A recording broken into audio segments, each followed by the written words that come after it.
আজকের অন্যতম গুরুত্বপূর্ণ খবর, মুখ্যমন্ত্রীর করা এসআইআর মামলায় সুপ্রিম কোর্ট একাধিক গুরুত্বপূর্ণ নির্দেশ দিয়েছে। তার মধ্যে সুপ্রিম কোর্ট বলেছে এসআইআর হবেই, এসআইআর কে কোনোভাবে আটকানো যাবে না। এসআইআর যাতে সুষ্ঠুভাবে সম্পন্ন হয় তার জন্য যে প্রয়োজনীয় নির্দেশ তা দেবে সুপ্রিম কোর্ট। এছাড়াও মাইক্রো অবজারভাররা কোনো সিদ্ধান্ত নিতে পারবেন না, একাধিক নির্দেশ দিয়েছে আজকে সুপ্রিম কোর্ট এই মামলায়।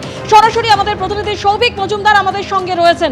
সৌভিক, এর আগেও আমরা দেখেছিলাম গত বুধবার সুপ্রিম কোর্টের শুনানিতে মুখ্যমন্ত্রী মমতা বন্দ্যোপাধ্যায় তিনি ছিলেন লজিক্যাল ডিসক্রিপেন্সি এবং অন্যদিকে মাইক্রো অবজারভার সহ একাধিক বিষয় তিনি তুলে ধরেন সেদিনের শুনানিতে। আর আজকে আমরা দেখলাম সুপ্রিম কোর্টের একাধিক গুরুত্বপূর্ণ নির্দেশ এবং তার মধ্যে বলা হলো মাইক্রো অবজারভাররা কোনো সিদ্ধান্ত নিতে পারবেন না। দেখো, জাতীয় নির্বাচন কমিশনের তরফ থেকে এই বক্তব্য সুপ্রিম কোর্টে পেশ করা হয়েছে যে মাইক্রো অবজারভাররা এখানে কোনো ধরনের সিদ্ধান্ত গ্রহণ করছেন না, অর্থাৎ কোন ভোটারের নাম ভোটার তালিকায় থাকবে বা কার নাম বাদ দেওয়া হবে সেই সিদ্ধান্ত মাইক্রো অবজারভাররা গ্রহণ করছেন না। এই চূড়ান্ত সিদ্ধান্ত যারা ইআরও রয়েছেন সেই ইআরওরাই এই চূড়ান্ত সিদ্ধান্ত গ্রহণ করছেন বলে জাতীয় নির্বাচন কমিশনের আইনজীবীরা তাদের সওয়াল জবাবের সময় সেই বক্তব্য পেশ করেন। ফলত সেই মর্মেই কিন্তু সুপ্রিম কোর্টের মহামান্য প্রধান বিচারপতি তিনিও বলেছেন যে এই যে মাইক্রো অবজারভাররা আছেন এই মাইক্রো অবজারভাররা চূড়ান্ত কোনো সিদ্ধান্ত গ্রহণ করবেন না। ফলে তুমি জানো, আগের দিন যখন মাননীয় মুখ্যমন্ত্রী তিনি এই মাইক্রো অবজারভারদের ভূমিকা নিয়ে প্রশ্ন করেছিলেন তার প্রেক্ষিতে সুপ্রিম কোর্টের তরফ থেকে সরকারকে, রাজ্যের সরকারকে বলা হয়েছিল যে পরিমাণ কর্মীর কথা বা আধিকারিকের কথা নির্বাচন কমিশনের তরফ থেকে সরকারকে বলা হচ্ছে তার একটা লিস্ট সুপ্রিম কোর্টের কাছে পেশ করা হোক।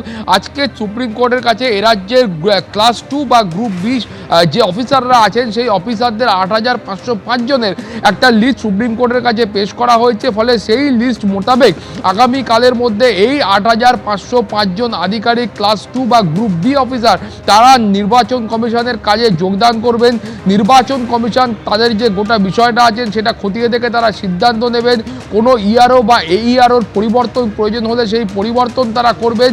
কিন্তু সুপ্রিম কোর্টের তরফ থেকে একটা বিষয় স্পষ্ট করে বলা হয়েছে যে এসআইআর এর কাজে কোনো বাধা সৃষ্টি করা যাবে না, সেই কাজকে স্মুথলি বা সুষ্ঠুভাবে করতে হবে, সেই নির্দেশ সুপ্রিম কোর্টের তরফ থেকে দেওয়া হয়েছে।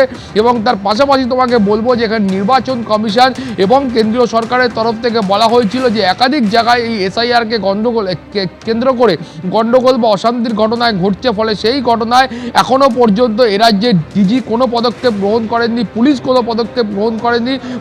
ফলত এর ভিত্তিতে কিন্তু বলা হয়েছে, তুমি যেমনটা বলছিলে সৌভিক, রাজ্য পুলিশের ডিজি তাকেও কিন্তু শোকজ করেছে সুপ্রিম কোর্ট। আপাতত তোমায় ধন্যবাদ।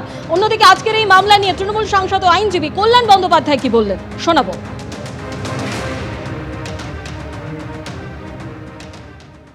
এই যে ৮৫০০ অফিসারের নাম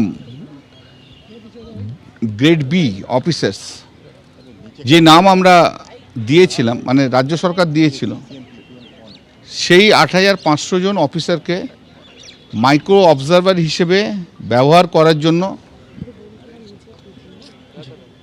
কাল বিকেল ৫টার মধ্যে সবাইকে ইআরওর কাছে রিপোর্ট করতে হবে।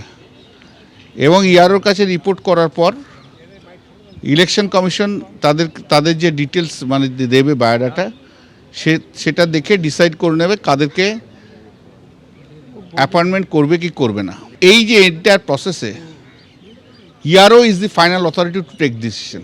Decision only will be taken by the ERO, not by any other person. এবং আগে যে ডকুমেন্টগুলো বলেছিল যে ১৩টা ডকুমেন্ট প্লাস এলো অ্যাডমিট কার্ড, এই ১৪টা ডকুমেন্ট, এই ১৪টা ডকুমেন্টের মধ্যে একটা ডকুমেন্ট থাকলে সেই ডকুমেন্টকে অনুযায়ী তাদের নাম ক্লিয়ার করতে হবে। এই যে হিয়ারিংটা এখন আরও ৭ দিন বাড়িয়ে দেওয়া হলো। যারা অবজেকশন দিয়েছে সেই অবজেকশনগুলোকেও গ্রহণ করতে হবে। এবিপি আনন্দ এগিয়ে থাকে, এগিয়ে রাখে।